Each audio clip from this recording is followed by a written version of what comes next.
Hello friends, welcome है आप सभी लोगों का सीटेट 2024 की साइकोलॉजी की एक और न्यू क्लास में। तो फ्रेंड्स, आज की हमारी साइकोलॉजी की क्लास नंबर 3 है। यदि आप लोगों ने जो प्रीवियस 2 क्लासेस हैं उनको नहीं देखा है तो इन सभी क्लासेस की प्लेलिस्ट का लिंक आपको डिस्क्रिप्शन और ऊपर आई बटन में मिल जाएगा, तो वहाँ से जाकर आप सभी लोग उन क्लासेस को भी देख लें। तो फ्रेंड्स देखिएगा, यहाँ पर आपको सीटेट 2024 100 साइकोलॉजी क्वेश्चन है जिनको हम लोग जो है ना कई पार्ट्स में डिवाइड करके पढ़ने वाले हैं। तो आज की इस क्लास में हम लोग सिर्फ 20 क्वेश्चंस को डिस्कस करने वाले हैं। तो चलिए क्लास को स्टार्ट कर लेते हैं। उससे पहले एक बात और, जो अदर सब्जेक्ट हैं जैसे कि ईवीएस वगैरह, ठीक है, और साथ ही में हिंदी पेडागोजी, उनकी क्लास भी यदि आप लोगों ने अभी तक नहीं देखी है तो उन सभी क्लासेस की प्लेलिस्ट का लिंक भी आपको डिस्क्रिप्शन में मिल जाएगा। तो वहाँ से जाकर और ऊपर आई बटन में मिल जाएगा उनकी प्लेलिस्ट का लिंक, तो उनको भी देख लें। तो चलिए देख लेते हैं। फर्स्ट क्वेश्चन देखेंगे। सभी के सभी क्वेश्चन जो है ना एग्जाम ओरिएंटेड क्वेश्चन हैं और सभी टीचिंग भर्ती से जुड़े हुए एग्जाम के पॉइंट ऑफ व्यू से इम्पोर्टेंट है। देखिएगा, फर्स्ट क्वेश्चन है, ऋतिक विज्ञान व गणित में 80% अंक लाता है। ऋतिक नाम का एक छात्र है जो कि विज्ञान व गणित में क्या करता है, 80% अंक लाता है, लेकिन अन्य विषयों में फेल हो जाता है। मतलब कि वह सिर्फ विज्ञान और गणित में ही अच्छा है, बाकी जो अदर सब्जेक्ट्स हैं उनमें वह फेल हो जाता है। तो वह किस दिशा से बालक के अंतर्गत आएगा, तो मतलब वह किस दिशा में आएगा। देखिए, सृजनात्मक बालक वह होता है जो चारों ओर, जो मतलब चारों ओर का मतलब यह है कि वह सोचने समझने की क्षमता उसमें काफ़ी ज़्यादा होती है, तो वह सभी विषयों में अच्छा होगा। तो सृजनात्मक तो होगा नहीं। मंदबुद्धि बालक का मतलब रहता है कि फिर वह विज्ञान गणित में भी जो है ना अच्छे अंक नहीं ला पाएगा, तो मंदबुद्धि और सृजनात्मकता नहीं होगा। और ना ही प्रतिभाशाली बालक है। तो बचा कौन सा, ऑप्शन नंबर ए।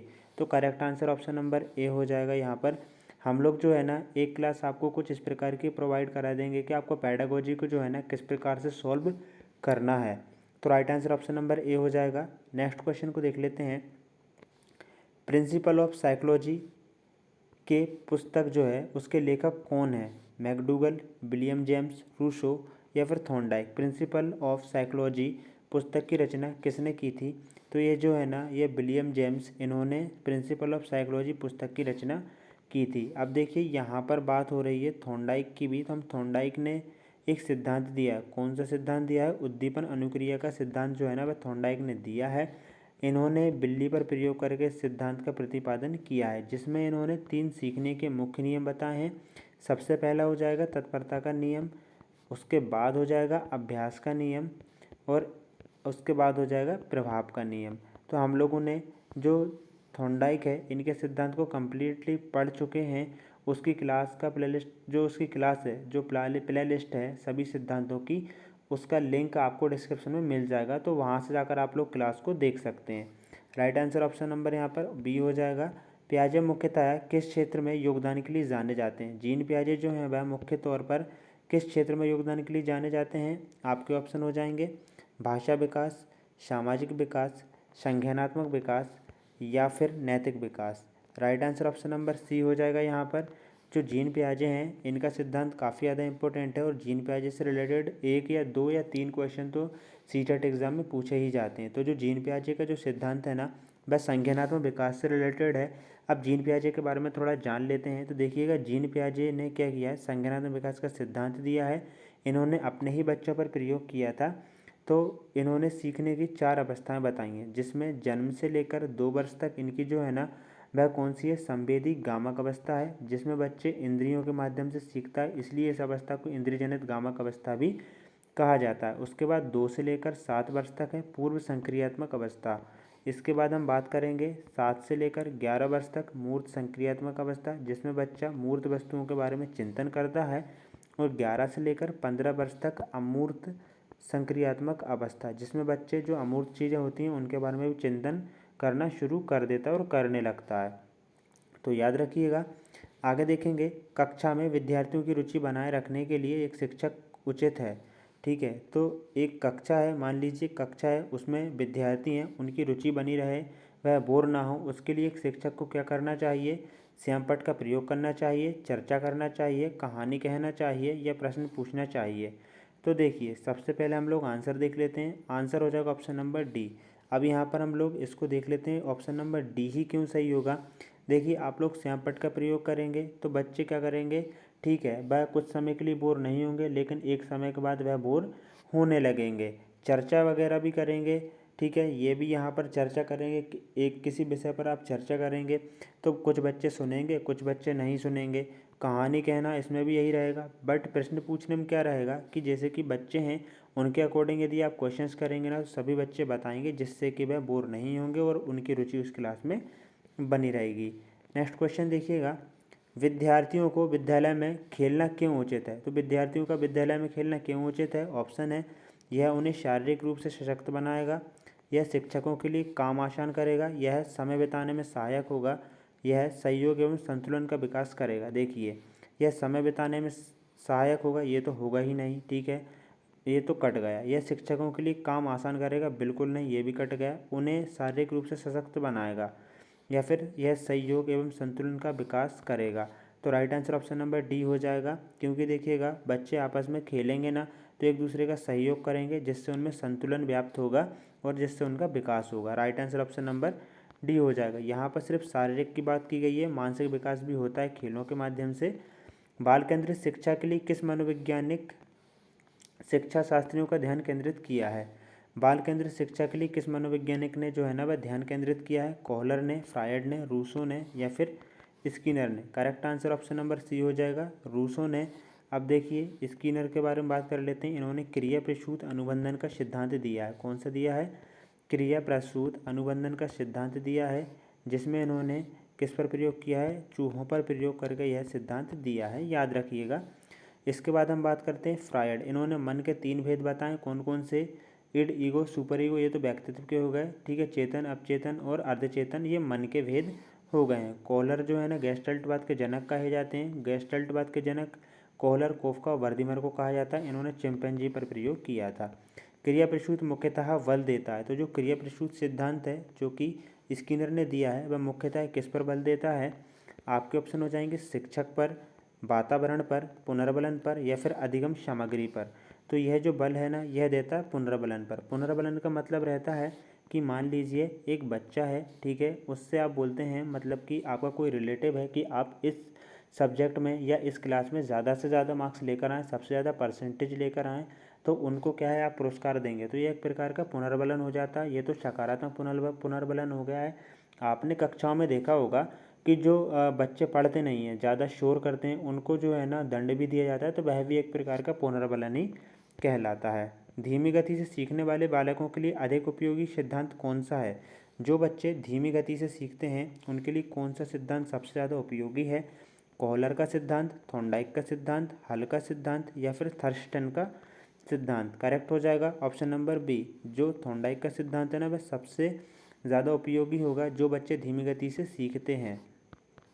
आगे देखेंगे, एक शिक्षक के लिए सबसे महत्वपूर्ण क्या है? एक शिक्षक के लिए सबसे ज़्यादा महत्वपूर्ण विद्यार्थियों की कठिनाइयों को दूर करना। कोई भी कठिनाई हो उनको दूर करना एक शिक्षक का पहला कर्तव्य होता है, याद रखिएगा। आगे देखिएगा, नेक्स्ट क्वेश्चन है, निम्नलिखित में से कौन सा मत अंतर्दृष्टि द्वारा सीखने की व्याख्या करता है? अंतर्दृष्टि मतलब गेस्टल्टवाद, ठीक है। तो यहाँ पर क्या मनोविश्लेषणवाद, व्यवहारवाद, संबंधवाद, या फिर हम बात करें गेस्टल्ट? देखिए गेस्टल्ट आ गया, ऑप्शन नंबर डी बिल्कुल करेक्ट हो जाएगा। अंतर्दृष्टि द्वारा सीखने की व्याख्या गेस्टल्टवाद करता है। अब गेस्टल्टवाद के जनक कौन कौन है हम लोग आपको पहले ही बता चुके हैं, कमेंट बॉक्स में इसका आंसर दीजिएगा। शिक्षक एवं विद्यार्थी के मध्य संबंध किस प्रकार का होना चाहिए? तो यहाँ पर देखिए स्नेह का भी हो, विश्वास का भी हो, एक दूसरे पर विश्वास हो, सम्मान का भी होना चाहिए। तो ऑप्शन नंबर डी बिल्कुल यहाँ पर ये सभी सही हो जाए। कितने वर्ष में सभी दूध के दांत निकल जाते हैं? तो 2 वर्ष में सभी दूध के दांत निकल जाते हैं। शिक्षा में फ्रोवेल का महत्वपूर्ण योगदान क्या था? तो शिक्षा में यदि हम फ्रोवेल का महत्वपूर्ण योगदान देखें तो उन्होंने किंडरगार्टन विधि का प्रतिपादन किया था, जिसका मतलब होता है बच्चों का बगीचा। शिक्षक का अति महत्वपूर्ण उद्देश्य क्या होता है? तो शिक्षक का जो अति महत्वपूर्ण उद्देश्य रहता है ना बस बच्चे का सर्वांगीण विकास करना होता है, ना कि आजीविका कमाना, पढ़ना लिखना सिखाना या बौद्धिक विकास, बल्कि बच्चों का सर्वांगीण विकास करना ही शिक्षक का क्या रहता है? महत्वपूर्ण उद्देश्य होता है। ये क्वेश्चन काफ़ी ज़्यादा इम्पोर्टेंट है, नोट डाउन कर लेना। देखिएगा फ्रेंड्स, यदि आप लोगों को इस क्लास का PDF चाहिए तो आप हमारे टेलीग्राम के चैनल से जुड़ सकते हैं, जिसकी लिंक, ठीक है ना, आपको डिस्क्रिप्शन में मिल जाएगी। और इसी प्रकार से आपको जो है ना सभी सब्जेक्ट्स की क्लासेस प्रोवाइड कराई जाएंगी। बस आपको करना क्या है, चैनल को सब्सक्राइब कर लेना है और आप हमारी फैमिली का जो है ना आपको हिस्सा बन जाना है। आगे देखेंगे और साथ ही में बेल आइकन को प्रेस करके ऑल बटन पर सेट कर लें ताकि नोटिफिकेशन भी आपको मिलता रहे। और क्लास अच्छी लगे तो लाइक शेयर जरूर करें। राष्ट्रीय पाठ्यचर्या की रूपरेखा 2005 के अनुसार अधिगम अपने स्वभाव में खाली स्थान और खाली स्थान है। तो क्या है राष्ट्रीय पाठ्यचर्या रूपरेखा 2005 के अनुसार? तो ये है ऑप्शन नंबर सी, सक्रिय और सामाजिक। राष्ट्रीय पाठ्यचर्या की रूपरेखा 2005 के अनुसार अधिगम अपने स्वभाव में सक्रिय और सामाजिक है। राइट आंसर ऑप्शन नंबर यहाँ पर सी हो जाएगा। प्राथमिक स्तर पर एक शिक्षक में निम्नलिखित में से किसे सबसे महत्वपूर्ण विशेषता मानना चाहिए? शिक्षण पद्धतियों और विषयों के ज्ञान में दक्षता, अतिमानक भाषा पढ़ने में दक्षता, पढ़ने की उत्सुकता, धैर्य और दृढ़ता। Right answer option number D हो जाएगा। प्राथमिक स्तर पर एक शिक्षक में निम्नलिखित में से किसे सबसे महत्वपूर्ण विशेषता मानना चाहिए? तो देखिए, प्राथमिक स्तर पर बच्चे जो छोटे छोटे रहते हैं काफ़ी ज़्यादा गदर करते हैं, ठीक है, शोर शराबा करते हैं और वह काफ़ी ज़्यादा क्वेश्चन भी करते हैं तरह तरह के, जिनके आंसर देना मुश्किल भी हो जाता है। बट एक शिक्षक को क्या करना है? धैर्य रखना है, दृढ़ता रखना है और बच्चों की जो है ना उनको अच्छे से टैकल करना है। बच्चों में बौद्धिक विकास की 4 विशिष्ट अवस्थाओं की पहचान किसने की थी? पियाजे ने, स्किनर या फिर कोहलबर्ग? इसका राइट आंसर क्या हो जाएगा? या फिर Erikson? Right answer option number B हो जाएगा। तो ये 4 अवस्थाएं हम लोगों ने अभी देखी थी, पियाजे द्वारा की गई थी। पियाजे ने अपने बच्चों पर प्रयोग किया था। उनके नाम यदि किसी को याद हो तो वो कमेंट बॉक्स में बताएं, ठीक है, बाकी हम लोग पिन कर देंगे। मन का मानचित्रण संबंधित है, तो मन का मानचित्रण किससे संबंधित है? साहसिक कार्यों की क्रिया योजना से, मन की क्रियाशीलता पर अनुसंधान से, बोध बढ़ाने की तकनीक से, मन का चित्र बनाने से। करेक्ट आंसर हो जाएगा ऑप्शन नंबर बी हो जाएगा। मन की क्रियाशीलता पर अनुसंधान करने से मन का मानचित्रण संबंधित है। बच्चों की सीखने की प्रक्रिया में माता पिता को भूमिका किस प्रकार की निभानी चाहिए? तो उनको जो है ना ऑप्शन नंबर ए, अग्र उन्मुखी होना चाहिए, ना कि सहानुभूति, नकारात्मक और तटस्थ। देखिए, आज की इस क्लास का हम लोग अंतिम क्वेश्चन देख रहे हैं। निम्नलिखित में से कौन सा शिक्षार्थी में सृजनात्मकता का पोषण करता है? तो सृजनात्मकता का पोषण कौन करता है? कौन सा ऑप्शन करता है? प्रत्येक शिक्षार्थी की अंतर्जात प्रतिभाओं का पोषण करने के अवसर उपलब्ध कराना। विद्यालय जीवन के प्रारंभ से उपलब्धि के लक्ष्यों पर बल वगैरह तो नहीं देंगे। परीक्षा में अच्छे अंकों के लिए विद्यार्थियों को कोचिंग के नहीं, ये भी नहीं होगा। अच्छा शिक्षक के व्यवहारिक मूल्यों के लिए विद्यार्थियों का शिक्षण। राइट आंसर देख लेते हैं। आई थिंक ऑप्शन नंबर ए बिल्कुल करेक्ट है यहाँ पर। निम्नलिखित में से कौन सा सृजनात्मकता का पोषण करता है? तो प्रत्येक शिक्षार्थी अंतर्जात प्रतिभाएं, जो उनके अंदर प्रतिभाएं हैं उनका पोषण करने के अवसर उपलब्ध कराना, उनको जो है ना अवसर उपलब्ध कराना ही सृजनात्मकता का पोषण करना कहलाता है। तो फ्रेंड्स, हम लोगों ने 20 क्वेश्चंस को डिस्कस कर लिया है। आपको क्लास कैसी लगी कमेंट बॉक्स में ज़रूर से बताएं। देखिएगा, हम लोग ना 20 क्वेश्चन नहीं 25 क्वेश्चन कर लेते हैं। आगे देखिएगा, पियाजे के अनुसार निम्नलिखित में से कौन सी अवस्था में बच्चा अमूर्त संकल्पनाओं के विषय में तार्किक चिंतन करना आरंभ कर देता है? तो ये जो बच्चा है ना, जो कि 12 वर्ष की ऊपर वाली है, 11 से लेकर 15 वर्ष तक की अवस्था, उसमें औपचारिक संक्रियात्मक अवस्था में अमूर्त संकल्पनाओं के विषय में तार्किक चिंतन करना आरंभ कर देता है। सीखने के अंतर्दृष्टि सिद्धांत को किसने बढ़ावा दिया था? तो यह दिया था गेस्टल्टवादियों ने। गेस्टल्टवाद में कौन कौन आते हैं? देखिए, कोहलर आते हैं, इसके बाद हम बात करेंगे कोफ्का, ठीक है, कोफ्का और बर्धेमर आते हैं, ठीक है ना, ये जर्मनी के थे। डिसलेक्सिया किससे संबंधित है? अब जो डिसलेक्सिया है ना वह पठन विकार से संबंधित है। अब इसको आप ट्रिक के माध्यम से याद रख सकते हैं, जैसे कि देखिएगा LUX लक्स, तो आप इसको क्या पढ़ रहे हैं? लक्स पढ़ रहे हैं। बट जब छोटे छोटे जो बच्चे रहते हैं ना इसको लुक्स पढ़ते हैं। क्या पढ़ते हैं? लुक्स, मतलब उनको पढ़ने में प्रॉब्लम हो रही, डिसलेक्सिया लुक्स, आप इससे रिलेट कर सकते हैं यहाँ पर, ठीक है। प्रोनाउंसिएशन करेंगे तो आपको समझ में आ जाएगा। लक्स लुक्स, ठीक है, पढ़ने में विकार मतलब डिसलेक्सिया, लैक्सिया, ठीक है, तो पढ़ने में विकार मतलब पठन विकार से रिलेटेड है डिसलेक्सिया। निम्नलिखित में से कौन सा बच्चे की सामाजिक मनोवैज्ञानिक आवश्यकताओं के साथ संबंधित नहीं है?